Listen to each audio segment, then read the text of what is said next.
right, so I think all of us, the three Village Geeks, have personal experience with tattoos. I know for sure that I've got a few minor tattoos. Worth is actually sleeved up his left arm. Actually, yeah, got a nice sleeve going there. Got a few, another one on his right. He's got the most ink out of all of us. And Morton has a fantastic Superman tattoo on his left. Was it left shoulder or is it right shoulder? It's the left shoulder. Yeah, look at that. Solid. That's why we invited him to the Three Village Geeks. We needed his DC cred, so that's how he made the cut. There was a lot of people, and we had to make the cut in that sense. All right, and for the record, who came up with the name Three Village Geeks? That would be Jedi Morton, I think. All right then. All right. The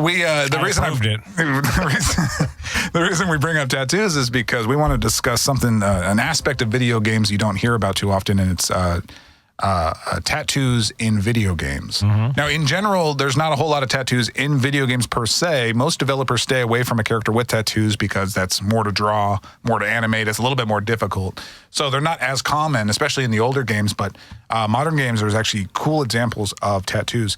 I want to hear from you guys. So when I say a video game character with a distinguished tattoo, who's the first person y'all think of? Who comes to mind? And I'm not talking background like NPC character. I'm talking about like legit. Jax from Mass Effect. Jax from Mass. Okay, yeah. She's complete. My goodness, what a sight to behold that. That's like you times like 15 right there. That's amazing, right? We actually talked about Hitman, the barcode on the neck. So that's the one I think of. That's like second or third on my list. I think the barcode on the back of the head for Hitman. I think that's very, very iconic. They even used that in the movie. And it actually has a story behind it. So I think that's a tattoo that makes sense, like actually works with the character.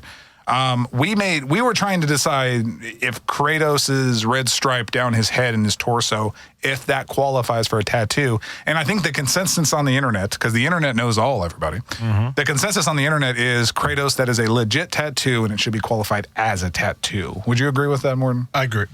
And I think it's probably the most iconic. I think the red stripe right down the side of the face, I think that sums up everything about Kratos, and it's awesome, and it's very distinguished. Like, nobody else has a tattoo just like that. Agreed. What's the one you said? You said what was it? It was Street Fighter. It was Guile? It was Guile with the American flag on the bicep. I thought that, and you know what? We go on these lists here. We've looked up about a dozen different lists, and that one's like nowhere to be found. We cannot confirm that one. The main reason being is because that was an arcade game. I don't remember a Street Fighter actual non-arcade game in recent history. Oh, did he not have a tattoo in like the home console releases? I don't think so. Wow. Yeah, the tattoo, wasn't it? Didn't it look...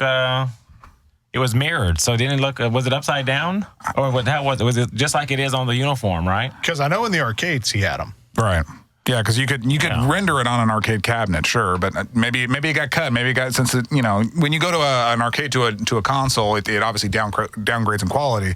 So maybe they cut his tattoo. No, he's got it in the game. He has. I think he has it too. He can't take off a tattoo. That's and honestly, like, and I don't see this popping up on a lot of lists, but I honestly think that's like one of the most iconics. Like, I think that's like that sums up Guile perfectly with the big old flat top and the bicep, big old bicep with the American flag on it. I think that's awesome. So I don't know what gets better than that. And then they had the nerve to cast Jean-Claude Van Damme. We're not going to go into that. Okay, so throw out any more that you can think of. So we covered the basics. I think Kratos is probably one of the more identifiable ones. We got the Hitman one. Some of these lists I think are kind of cheap. Like, they're talking about the tattoo parlors in Grand Theft Auto. Like, those ones are on that boundary right there.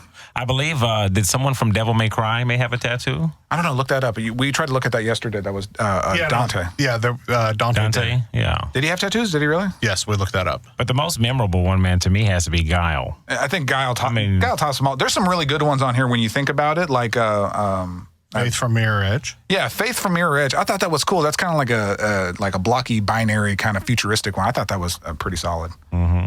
And they say Hanzo. Hanzo's like number one on there, and Hanzo is like one of my favorite characters on Overwatch, so he has a really cool sleeve that goes down his arm. I think that's cool. And it actually works with his character. If you actually know Hanzo with his superpower or his super move, that's the dragon comes out of that tattoo, and that's his big move. So that's a tattoo that makes sense. It's not just aesthetically pleasing. It actually is functional. Mm.